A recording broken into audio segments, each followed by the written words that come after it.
दोस्तों, जैसा कि आपसे वादा किया गया था, हेमंत सर को हम अपने चैनल पे लाएंगे और आज वो घड़ी आ गई है, आज वो समय है that Hemant Kumar is sitting just next to us. और आज हम उस बातचीत को आगे बढ़ाना चाह रहे हैं, उस कन्वर्सेशन को, उस चर्चा को आगे बढ़ाने वाले हैं जिसका आपको तहे दिल से इंतज़ार था। So without wasting any other time, let's get started. Hemant ji, सबसे पहले तो धन्यवाद, आपका बहुत बहुत ज़्यादा धन्यवाद कि आप द ड्राइंग हाउस पे आए हैं, हमारे इनविटेशन को आपने एक्सेप्ट किया। जितने भी ड्राइंग हाउस के जो भी दर्शक हैं उसको मेरा नमस्कार। और काफ़ी लंबे से अब हमारे में बातचीत चल रही थी इस मुलाकात के लिए, तो फाइनली हम किसी टॉपिक पे बात कर रहे हैं। जी हाँ। सबसे पहले तो आप प्लीज़ दर्शकों को ये बताएं कि आप रहने वाले कहाँ के हैं? बेसिकली मेरा जो होम टाउन है, जो मतलब मेरी पैदाइश है, तो बुलंदशहर है। ये आपके वेस्ट में पड़ता है यूपी के, और नियर दिल्ली है। ओके। दिल्ली से आपको 80 किलोमीटर यूपी में पड़ेगा ये ऑलराइट। जगह। तो बेसिकली जितनी भी मेरी इंटरमीडिएट जो भी एजुकेशन है वो इधर ही हुई है, बुलंदशहर में। अच्छा।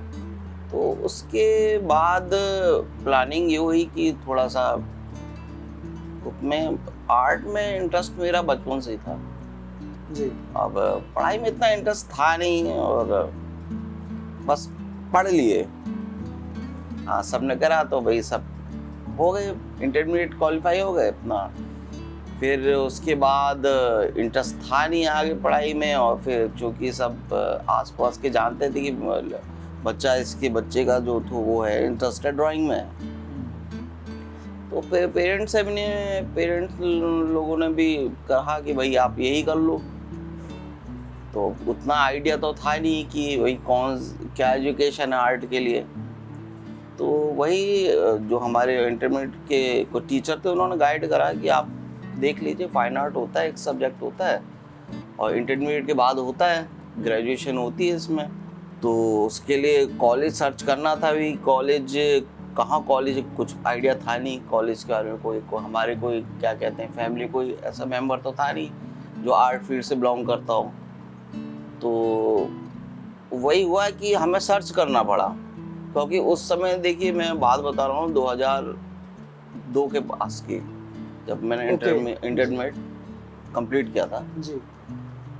तो यही हुआ कि किसने बोला दिल्ली चले जाओ, दिल्ली में है आर्ट्स कॉलेज, किसने कह दिया लखनऊ में है। पूछते पाछते हम लखनऊ यूनिवर्सिटी पहुँचे, तो वहाँ डेट थी, मिल गई थी डेट, मतलब डेट बढ़ गई थी। ओके। तो एंट्रेंस दिया तो उसमें हो गया।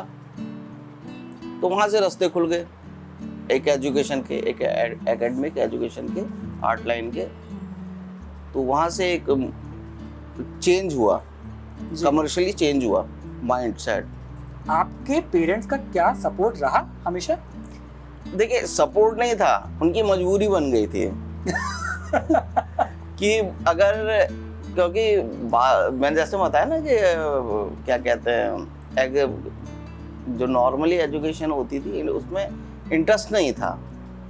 हाँ, ओके। हाँ, तो उसमें भी जैसे मैं एग्जाम देने जाता था, जैसे लोग रहता था कि हाँ भाई नंबर अच्छे लाने हैं, मुझे ये लगता था जैसे मुझे एग्जाम देना है, लिखना बहुत ही वो अनकंफर्टेबल लगता था। अनकंफर्टेबल। हाँ, आता था, लेकिन मैं सोचता था कि एग्जाम जल्दी खत्म हो जाए।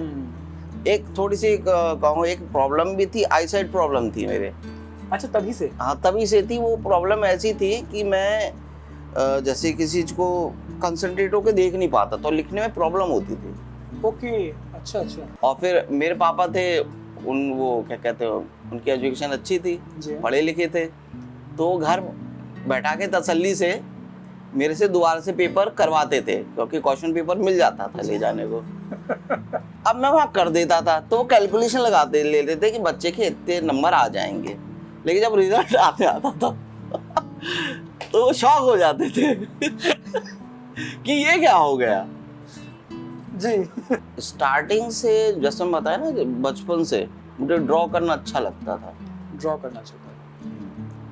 और नागराज से जो जैसे मेरा जो कनेक्शन था, जैसे बता रहे हैं ना, एक टाइम था कॉमिक का टाइम जो था, तो उस टाइम से मैं बिलोंग करता, तो हर कोई जानता था कैरेक्टरों के बारे में, तो एक कनेक्शन था पहले ही से ही राज कॉमिक्स के कैरेक्टर को लेकर, क्योंकि उस समय कॉमिक्स बहुत ही लॉट में आती थी और सब लोग जानते थे उस समय के कि नॉर्मली लोग, क्योंकि एंटरटेनमेंट का कोई साधन ही नहीं थे। ऑफ कोर्स मैं खुद जानना चाहूँगा और दर्शकों को भी आपके ज़रिए बताना चाहूँगा कि प्लीज़ ये क्लियर करें, कॉलेज के बाद एकेडमिक्स कर लेने के बाद ये जो कॉमिक्स बुक्स के प्रति ये जो जुनून रहा, ये प्रोफेशनल अरीना में कैसे बदला?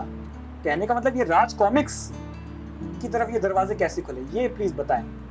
अच्छा हाँ, जब जैसे मैंने बताया ना, मैं लखनऊ की तरफ मूव कर गया था, मेरा एडमिशन हो गया था फाइन आर्ट, तो यहाँ भी थोड़ा सा मैं कंफ्यूज था आकर जी, क्योंकि यहाँ की एजुकेशन जो स्टार्ट हुई थी तो उसमें बहुत बेसिक्स तरीके से स्टार्ट हुआ था फर्स्ट ईयर में। ओके, तो उससे मैं थोड़ा आगे बढ़ गया था, आया था, तो इससे आगे की चीज़ में ड्रॉ करता था। वहाँ बेसिक से स्टार्ट करते थे कि हाँ बच्चे को एक शुरुआती दौर से सीखना चाहे, ठीक है, जैसे कि नॉर्मली कोई पॉट रख दिया ड्रॉ करने के लिए, उसको शेडिंग करनी है, या फिर नॉर्मली एक बहुत जनरल, हाँ स्टिल लाइफ, ये सब। जी जी, तो मैं थोड़ा कंफ्यूज हो गया कि इससे तो आगे की चीज़ें मैं जानता हूँ जी। फिर उस समय की बात है, राज कॉमिक्स के आर्टिस्ट हैं दिलीप चौबे जी, सब जानते ही हैं जी, बिल्कुल बिल्कुल। तो उस समय वो लखनऊ में थे, उनका एक इंस्टीट्यूट था छोटा सा, अलीगंज की तरफ था। ओके, स्टूडियो बना रखा था उन्होंने, जी, तो वहाँ पर वो थोड़े से क्रिएटिव चीज़ें होती थी और कुछ स्टूडेंट उनके पास आर्ट्स कॉलेज के हमारे सीनियर थे, वो जाते थे ओके, इस चीज़ के लिए। तो उन्होंने कहा कि उनसे जाके मिलो, उनका इंस्टीट्यूट है और वहाँ तुम्हें सीखने को काफ़ी मिलेगा, तुम्हारा काम कुछ उसी चीज़ को बिलोंग करता है। और ये कौन से साल की बात हो रही है? ये मैं आपको बता रहा हूँ 2003 की बात बता रहा हूँ। 2003, अच्छा अच्छा। हाँ, तो कॉमिक तो पता ही थी, सबको पता थी कि भाई राज कॉमिक्स क्या क्या, क्योंकि राज कॉमिक्स का आर्टिस्ट हैं और कॉमिक्स ड्रॉ करते हैं, बहुत अच्छा काम है उनका और बहुत फास्ट काम करते हैं, मतलब बहुत लोगों ने अपने अपने स्तर पे तारीफ करी। मैंने कहा मेरे को भी मिलना चाहिए, मुझे पता तो लगे कि कैसे मतलब मुझे हेल्प मिल सकती है, मैं कैसे आगे बढ़ सकता हूँ जी। तो फिर गया मैं वहाँ पर, मिला, फिर 24 से तो काफ़ी बिंदास आदमी लगे और वहाँ गया तो उन्होंने एक दिन में मेरे अंदर बिल्कुल बारूद भर दिया। वो जिनसे मिलते हैं हाँ, उनकी बातचीत ऐसे ही धमाकेदार होती है। हाँ, तो बिल्कुल बारूद भर दिया। अब मेरे अंदर बिल्कुल शोले जलने लगे। तो मैंने कहा सर मैं आपसे सीखना चाहता हूँ, मैं आपके इंस्टीट्यूट आऊँगा। तो मैं जाने लगा, एक सीनियर की साइकिल उठाता था, तो चल देता था। तो मैं महीने भर गया आऊँगा, 2003 की बात बता रहा हूँ, ये टाइम वही रहा होगा, फरवरी और मार्च के आसपास का टाइम होगा। एक महीने में उनके यहाँ जाता रहा कंटिन्यू। फिर 2003 में, और काम उन्हें करते देखता ही रहता था मैं जी, कॉमिक का काम करते ही रहते थे, कंटिन्यू उनका हाथ चलता ही रहता था वो, और कुछ एनिमेशन के भी क्रिएटिव काम होते थे, मैंने देखे थे कुछ, उन्होंने क्ले एनिमेशन का कुछ काम कर रखा था, तो वो कुछ ना कुछ करवाते ही रहते थे जो भी स्टूडेंट जाते थे। उन्होंने मुझसे कुछ एनिमेटेड ड्राइंग भी बनवाई, सीक्वल आर्ट जी, ओके, तो वो भी मैंने करे, और कुछ इलिस्ट्रेटिव कंपोजिशन, हाँ जहाँ इलिस्ट्रेशन की बात थी तो वहाँ से मुझे उसका हिंदी वर्ड जो मतलब उन्होंने बताया कि दस्तान चित्रण, तब और फिर उन्हें क्लियर करा कि ये चीज़ हो, ऐसे हो, इसको कहते हैं इलिस्ट्रेशन। तो वहाँ मुझे कॉन्सेप्ट क्लियर हुआ, वहाँ पहली बार समझ में आया। हाँ वहाँ समझ आया वास्तव में इलिस्ट्रेशन है क्या, मतलब कॉन्सेप्ट क्लियर हुआ। तब मैंने कहा हाँ, लोग जो कह रहे थे मेरे काम के बारे में कि हाँ, अब तो मुझे समझ में आया कि ठीक है। और ये कब तक चली आपकी जो गाइडेंस थी दिलीप सर की? ये महीने भर चली। फिर उन्होंने मुझे क्या करा, सजेस्ट किया, उन्होंने कहा तुम राज कॉमिक्स चले जाओ। उनकी क्या बातचीत हुई थी राज कॉमिक्स की तरफ से तो मुझे ऐसा लगा कि वो ये कह रहे हैं कि वहाँ पे जाके तुम्हें कुछ सीखना है। ओके। तो मैं 2003 में ये मेरे एग्ज़ाम ख़त्म हो गए थे इसका फर्स्ट ईयर के, तो चूँकि दिल्ली पास में पड़ता था मेरे होम टाउन से, और तो उन्होंने एड्रेस बता दिया कि ये राज कॉमिक्स पड़ता है बुराड़ी में, वहाँ चले जाओ आप, और वहाँ विवेक जी से मिलना। वहाँ गया तो विवेक जी मिले मुझे, तो उन्होंने मुझे कह दिया कि बेटा क्या बनाओगे? सबसे पहले हाँ कौन सा कैरेक्टर बनाओगे? अब मैं थोड़ा कबाब कह रह गया कि हमने जॉब के लिए भेजा जी। तो जैसा कि मैं जानता इंटरेस्ट नागराज में था, जो मैं ड्रॉ करता था, ऐसा कोई मैं जॉब के लिए नहीं गया था। मेरे अंदर तो ये जिज्ञासा थी कि वहाँ पे राज कॉमिक्स से मुझे मतलब क्या है, क्या मतलब क्यों भेजा है सर ने मेरे को। तब तक आप राज कॉमिक्स के बारे में जानते थे, मतलब you were already a fan? हाँ, सिंस चाइल्डहुड। हाँ जी। तो गया, तो एक एक्साइटमेंट भी तो रही होगी आपके मन में कि मैं राज कॉमिक्स के प्रांगण में जा रहा हूँ। हाँ जा रहा हूँ, तो कैसा होगा। तो काफी वैसा ऑफिस था, उनका आगे की तरफ का ऑफिस था, तो काफी ऐसा लग रहा था जैसे सरकारी कर्मचारी वो नहीं होते हैं, गवर्नमेंट ऑफिस, इस टाइप का माहौल था वहाँ पर जी। और गर्मी का टाइम था, मई का टाइम था, और उस समय दिल्ली में कंस्ट्रक्शन चल रहा था दिल्ली मेट्रो का शुरुआत हुई थी। हाँ, तो उसमें मैं कंफ्यूज हो गया, तो निकल के मैं नागराज बनाऊंगा मैं। अच्छा, आपने सीधे यही बोला कि हाँ कि नागराज बनाओ, तो क्या नागराज तो बेटा नहीं मिल सकता, वो तो अनुपम जी बना रहे हैं। तो मैंने कहा सर, मैंने कहा फिर सर भेड़िया दे दीजिए, भेड़िया बना लो। तो मैं ये बस ये देख रहा था कि हाँ मैं कंफर्टेबल क्या बनाता हूँ, क्या बना लूंगा वहाँ पर। तो मैंने कहा तो वो तो धीरज जी बना रहे हैं, और फिर मैं कंफ्यूज होता चला गया, मैंने क्या बोलूँ। तो सर बताइए, फिर बताइए, आप बताइए फिर क्या बनाना है। तो उन्होंने मुझे स्क्रिप्ट दे दी गमराज की। हाँ, गमराज की स्क्रिप्ट दे दी, और शायद वो टेस्ट लेते थे, उनका पैटर्न था, कोई भी आर्टिस्ट आता था, कोई स्क्रिप्ट दे देते, चेक करते थे। तो चूंकि मैं बता रहा हूँ मैं इतनी मुश्किल से पहुंचा था ऑफिस में, तो मेरी हालत वैसी खराब हो गई थी, तो और गर्मी इतनी थी, तो मैं फिर बनाता रहा, थोड़ा बहुत बनाया मैंने, ड्रॉ करा।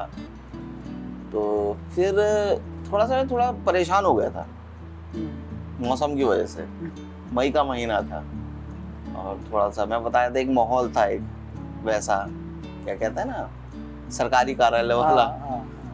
तो मुझे लग रहा था मैं किस तरह से निकल भाग जाऊं। अच्छा। हाँ, मैं माहौल ढूंढ रहा था कि बस तो मैं यहाँ से भागूं। हाँ, भागूं, जल्दी भागूं यहाँ से, क्योंकि मैं उस समय एक स्टूडेंट वाली सोच होती है ना, आदमी उतना कमर्शियल। हाँ, एक होता है कि आदमी कमर्शियल तब जाता है कि आप एजुकेशन खत्म हो गई, अब कुछ करना ही करना है। तो मैं चुपचाप काम करता रहा थोड़ी बहुत, जब देखा कि कोई है देख नहीं रहा है, मैंने पेज रखे, मैं वहां से भाग गया। बिना किसी को बताए मैं निकल गया वहां से। अच्छा। एक दो बार तो विवेक जी आए भी, उन्होंने चेक भी किया क्या बना रहे हो बेटा ये। तो उन्हें खुद मैं खुद ड्रॉ कर रहा था, थोड़ा बहुत मैंने कुछ बनाया जैसे स्क्रिप्ट थी, और चूंकि पहली बार कॉमिक्स का एक्सपीरियंस था, तो मुझे बहुत टफ लग रहा था वो करना।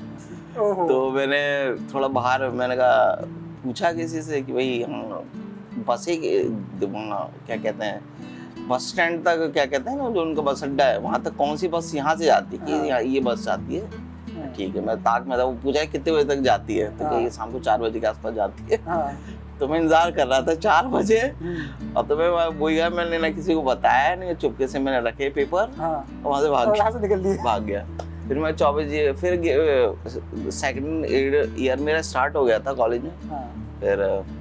फिर मैं गया 24 जी के पास, तो फिर मैं पूछा और बताओ बेटा कैसा रहा। मैंने फिर वही बताया, सर अभी तो मेरा एजुकेशन का टाइम है, मेरा पेरेंट्स से भी डिस्कशन हुआ है, तो उन्होंने कहा है कि आप अभी एजुकेशन पे फोकस करो, अभी आप किसी जॉब के उसमें मत जाओ, एजुकेशन ले लो, उसके बाद देखना जो भी है। तो उन्होंने बात समझ में आ गई। सर ने कहा ठीक है आप कंप्लीट कर लो, उसके बाद रास्ते तो खुले हुए हैं। पोस्ट ग्रेजुएशन कंप्लीट हो गया 2008 में। अच्छा। 2006 में ग्रेजुएशन कंप्लीट हुई और फिर 2 साल का मेरा पीजी था, पोस्ट ग्रेजुएट, वो कंप्लीट हुआ जी। अब था कि अब इनकम ढूंढनी है, अब कुछ करना है। तो उससे पहले मेरे कुछ फ्रेंड थे, वो दिल्ली आ गए थे। ग्रेजुएशन उनका 2000, जैसे मेरे जो बैचमेट थे 2006 से ही वो कमर्शलाइज हो गए थे। बहुत से लोग दिल्ली मूव कर गए थे और बहुत लोगों ने पोस्ट ग्रेजुएशन करी, लेकिन जॉब के साथ करी। ये आपके साथ के ही फील्ड के थे? हाँ, और कुछ मेरे से जूनियर्स थे, वो भी थे जो राज कॉमिक्स में काम करते थे उस समय। अच्छा। मैं आपको बता दूं, उस समय कलिंग आर्टिस्ट जैसे एक तो जो मेरे बैच के थे अब्दुल रशीद, मोइन खान, ये लोग काम करते थे। और जैसे आपके क्या कहते हैं, कलिंग आर्टिस्ट में और भी थे कुछ जूनियर्स थे, नागेंद्र जी, हाँ, विजय घोष। तो ये लोग राज कॉमिक्स में colouring as a colouring artist काम करते थे।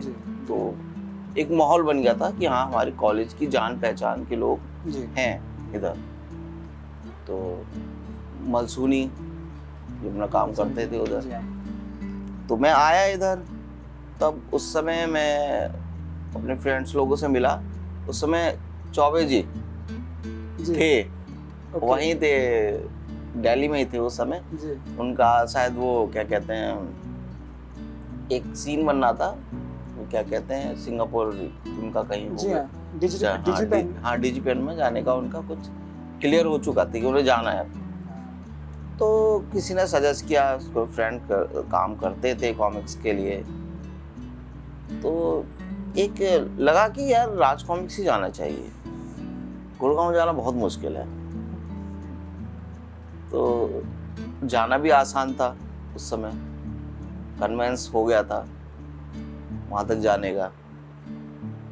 और फिर बाद तब संजय सर एक्टिव थे, हो गए थे, काफी एक्टिव हो गए थे। तो फिर डायरेक्ट जाके मैं संजय सर से मिला। और उस समय ये क्या बाई चांस या लक ऐसा था कि आर्टिस्टों की शॉर्टेज थी राज कॉमिक्स में। मिड 2000s की आप बात कर रहे हैं? 2008 की बात बता रहा हूँ मैं। जी जी जी। तो नागराज ड्रॉ करने के लिए ललित शर्मा करते थे। जी हाँ। तो शायद वो नहीं कर रहे थे नागराज ड्रॉ, मुझे नहीं पता क्यों नहीं कर रहे थे। काम देखा था मैंने कॉलेज टाइम में, मेरे बैच के कुछ फ्रेंड थे, कॉमिक लेके आए थे हरी मौत। मैंने वो काम देखा, मुझे बड़ा अच्छा लगा। मैंने कहा ये तो अलग टाइप का काम है, द आइकॉनिक हरी मौत। हाँ, वो नहीं, वो जैसे मैं एक नागराज का, एक जैसे मैंने काम देखा था जो पहले आता था, जैसे अनुपम जी का, उसकी एक अलग छवि थी। अब ये एक अलग टाइप का काम था। बिल्कुल। तो फैन तो पहले मैं अनुपम जी के नागराज का था, कौन नहीं था। हाँ, जी हाँ, वही था। और फिर गए तो उस समय कोई था भी नहीं नागराज ड्रॉ करने, मुझे नहीं पता भाई नागराज कैसे खाली बैठा हुआ है। आश्चर्य है ये भी। हाँ, लेकिन हम बात करेंगे इस बारे में जी। अब तो फिर तो उस समय मेरा काम थोड़ा सा, उन्होंने मुझे नागराज तो नहीं दिया, लेकिन वो चाह रहे थे कि मैं नागराज की कमी को पूरा करूं एज ए आर्टिस्ट। दरअसल वो चाह रहे थे कि कोई आर्टिस्ट आए जो नागराज को संभाल ले। शायद को उस समय शायद ऐसे सिचुएशन रही होगी, जो ये आतंककर्ता सीरीज चल रही थी, तो शायद वो उसी चीज के लिए आर्टिस्ट सर्च कर रहे थे। तो उस समय तो उन्होंने जब मैंने काम देखा, तो उन्होंने लगा कि सब शायद लगा होगा, थोड़ा टाइम देना चाहिए आर्टिस्ट को नागराज हैंडल करने के लिए। लेकिन वो चाह रहे थे कि जल्दी कैप्चर कर ले, जल्दी करें। तो उसके बाद उन्होंने मुझे शायद नागराज की शायद स्क्रिप्ट दी थी, ओमरेटा हमारे पास यहाँ पे है भी। ओमरेटा ये थी आई सपोज। हाँ, ये थी जी। तो थोड़ा सा मुझे तो दिक्कत हुई थी, क्योंकि उस समय इसके जो स्टार्टिंग के पार्ट थे ललित शर्मा ने बनाए थे। जी। तो वो क्या कहते हैं, स्टैंडर्ड मेरे लिए दिक्कत हो रहा था। और फिर एक डर भी बैठ गया था कि अगर मैं नागराज मैंने कोशिश करी तो मेरी नौकरी चली जाएगी। क्योंकि मैं कहीं ना मुझे लग गया था कि मुझे बनाना नागराज ही पड़ेगा। जी। और शायद इसीलिए ही प्रेशर, मुझे स्क्रिप्ट दी गई है जी कि मैं इसकी जल्दी जल्दी इसको करूं। जी फिर कहीं ना कहीं एक मैं जो मैं बता रहा हूँ, मेरी आई साइट प्रॉब्लम थी, उससे मैं वो जूझ रहा था उस समय। वो तो मेरे को ढंग से दिक्कत हो रही थी, मतलब आंखों में बहुत प्रॉब्लम हो रही थी ड्रॉ करने में। ये आपके लिए मुश्किल नहीं था? बहुत मतलब चैलेंजिंग मैं फिजिकल की बात नहीं कर रहा हूँ, मैं साइकोलॉजिकल कह रहा हूँ, इमोशनल बोल रहा हूँ। एक तो प्रेशर कि राज कॉमिक्स के लिए काम कर रहा हूँ, दूसरा प्रेशर कि ये आईज की प्रॉब्लम आज से नहीं बचपन से है, बचपन से है। और तीसरा ये सर के ऊपर ये बोझ कि मैं उन आर्टिस्ट को फॉलो कर रहा हूँ जिसकी वजह से जॉब्स पे जॉब डिपेंड कर रही है, उन कैरेक्टर्स को बना रहा हूँ। ये मुश्किल नहीं रहा आपके लिए? ये बहुत दिक्कत थी मुझे, कम से कम कॉमिक्स ड्राइंग में। एक बार मैं सोच रहा था कि शायद मैं नहीं कर पाऊंगा, मुझे 1-2 साल तक लगा कि मैं कॉमिक ड्रॉ नहीं कर पाऊंगा, एक दिन मुझे इसे छोड़ना ही पड़ेगा, ऐसी सिचुएशन बन गई थी। लेकिन फिर कहीं ना कहीं ये पॉजिटिव रहा कि मैंने रेफरेंस को देखना बंद कर दिया, रेफरेंस लेना बंद कर दिया, क्योंकि उससे मेरी जो ना आंखें उससे और थक जाती थी रेफरेंस लेने से। तो मैं सोचा कि मैंने फिर मेरा इमेजिनेशन जो होती है, वो जो इंटरनल होती है, वो डेवलप हुई इस वजह से, करते करते कि अगर आंखें मतलब वो नहीं कर, क्या कहते हैं ना, सपोर्ट नहीं कर रही हैं, तो आंख बंद करके फील करो चीजों को। वाह। तो ये चीज डेवलप हुई नेचुरली। तो रेफरेंस कम से कम लेने की एक वो बन गई आदत, तो ड्रॉ करो जी। जितना कम आंखों का इस्तेमाल करोगे उतना ज्यादा काम कर पाओगे जी। तो ये होगा। फिर इस तरीके से इस पैटर्न में मैंने काफी समय काम किया। फिर उस ये हैबिट में आ गया एक चीज कि जब ड्रॉ करना हो और तभी आंखें खोलो, बाकी समय के लिए आंखें बंद कर लो। बताइए, और जब आपने फाइनली ये आंखें खोली तो मैं समझता हूँ संपूर्ण भारतीय कॉमिक जगत को इतना बेहतरीन तोहफे के रूप में एक इतना बेहतरीन आर्टिस्ट मिला। वाकई में हेमंत जी ये बहुत मोटिवेशनल है, और मोटिवेशन उन लोगों के लिए है, स्पेशली उन आर्ट स्टूडेंट्स के लिए है, वेदर बॉयज और गर्ल्स, जो देख रहे हैं और जो किसी समस्या से जूझते हैं। कई बार वो समस्या फिजिकल होती भी नहीं है, वो इमोशनल होती है, लेकिन वो बहुत डगमगा जाते हैं। मैं वाकई में इन शब्दों को मैं सुन के मैं तो बहुत प्रभावित हुआ ही हूँ। आई एम जस्ट होपिंग कि जो इस वीडियो को देख रहा है, जो देख रहे हैं वो लोग, वो इससे कुछ ना कुछ जरूर पिक करेंगे। ये अपने आप में बहुत बहुत अमेजिंग है सर। हाँ, एक चीज मैं बताना चाहूंगा कि कहीं ना कहीं एक चीज और सपोर्टिव रहा कि नेचर के प्रति कह लीजिए या आर्ट के प्रति मेरी संवेदनशीलता बहुत ज्यादा थी, नेचर की तरफ बहुत थी जी। तो ये बहुत सपोर्टिव रहा। कैसे? संवेदनशील होने का मतलब ऐसा होता है कि एक होता है आदमी कमर्शियली काम करता है, मैं जैसे ड्राइंग करता था इमोशनली करता था कि मुझे ये करना ही है। जैसे बताया कि ये क्या कहते हैं, मैं आर्ट एंटरटेनमेंट के लिए करता था, कमर्शियली मेरा कोई बहुत ज्यादा कनेक्शन आर्ट से अभी भी नहीं है। आप मैं थोड़ा समझना चाहूंगा इस चीज को। आप कह रहे हैं कि एक होता है कि आप काम करते हैं काम करने के लिए, कमाने के लिए, अर्निंग के लिए, और एक होता है कि आप कर रहे हैं एक जज्बे के साथ, एक पैशन के साथ। एक ये कह लीजिए ना कि आप एंटरटेनमेंट के लिए ड्रॉ कर रहे हैं। जब आप किसी चीज को एंटरटेनमेंट के लिए करते हैं, किसी काम को अपनी खुशी के लिए, तो आपकी क्षमता बहुत तेजी से बढ़ती है। आपके लिए कमाई इंपॉर्टेंट नहीं थी? चूंकि कमाना तो जरूरी होता है, लेकिन मैं थोड़ा सा ये देखता था मैं कंफर्टेबल कहाँ हूँ काम करने के लिए। I'm getting you, मैं समझ रहा हूँ जी। मैं कहीं ऐसी जगह तो ना फंस जाऊं कि हाँ जी मेरे पे प्रेशर पड़ जाए किसी सब्जेक्ट को लेके या टाइमिंग को लेके। तो ये मैं थोड़ा इस बार में चूजी हो गया। आप हमेशा से एक ओपन बर्ड स्पिरिट है आपकी, एक आजाद पंछी होगा तो वो काम कर लेगा। हाँ, बांधोगे तो मैं शायद ना कर पाऊंगा। तब से मैं लाइन में नहीं सीधी चला पाऊंगा कि अगर मैं बंद के काम करूंगा तो शायद मेरे से पेंसिल भी ना ढंग से पकड़ी जाए। ये आज भी है, यहाँ पे कोई नेगेटिविटी है वो पेपर की शॉर्टेज मैं मानता हूँ। ओके। जो नहीं तो अगर आप देख रहे होंगे पेपर या प्रिंटिंग महंगी हो रही है, तो ये मैं मानता हूँ बाकी रीडरशिप इसी वजह से इफेक्टिव हो रहा है, क्योंकि चीज़ें क्या कहते हैं, प्रिंट मीडिया थोड़ा इसमें मैं मानता हूँ पेपर की शॉर्टेज, क्योंकि मैं भी ड्रॉ करता हूँ ना, कभी कभी मेरे ड्राइंग के पेपर लाना मुश्किल हो जाता है, मेरी क्वालिटी का पेपर नहीं मिल पाता ड्रॉ करने के लिए जो मैं चाहता हूँ, कभी महंगा होता है, सस्ता होता है, कभी नहीं मिलता है। तो मैं इस चीज़ को मानता हूँ कहीं ना कहीं ये इस चीज़ से इफेक्ट भी हो रहा है कि पेपर की शॉर्टेज है, प्रिंटिंग महंगी हो गई है, पेपर महंगा हो गया है। आपके 2 बच्चे हैं? नहीं, अभी एक बेटी है मेरी, 6 साल की है। अच्छा, क्या नाम है उसका? गुंजिका। गुंजिका। वो इंटरेस्ट लेती है इलस्ट्रेशन में? हाँ, बच्चों का तो देखिए मैं बता रहा हूँ ना, बच्चों का ड्राइंग इन सब चीज़ों में इंटरेस्ट होता है। पेरेंट्स लोग आज के ख़त्म कर रहे हैं इस चीज़ को बच्चों के मन से, उनको वो चीज़ खुद से इम्प्रूव नहीं करने दे रहे हैं। इस पूरे सफ़र में आपकी जो वाइफ हैं मैम, उनका सपोर्ट रहा है आपके साथ? वो पसंद करती हैं कॉमिक बुक्स को? मैं बता रहा हूँ कि ये जाहिर सी बात है, शादी है तो हम लोग एक ही टाइम जोन के हैं। बिल्कुल। तो कॉमिक्स तो सब जानते ही हैं जी। तो पता ही है सबको सारे कैरेक्टर्स के बारे में। मेन दिक्कत है जो नई जनरेशन है, उनको बिल्कुल नहीं पता है।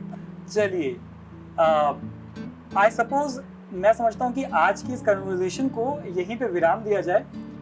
हालांकि करने को, कहने को, सुनाने को और बताने को बहुत कुछ है। ये अपने आप में एक बहुत अमेजिंग अपॉर्चुनिटी रही कि हम भी लखनऊ आए और आए आपसे ही मिलने के लिए। और ये टाइमिंग था कि शायद 1 महीना पहले नहीं, शायद उससे पहले नहीं, ये आज की ही टाइमिंग लिखी थी।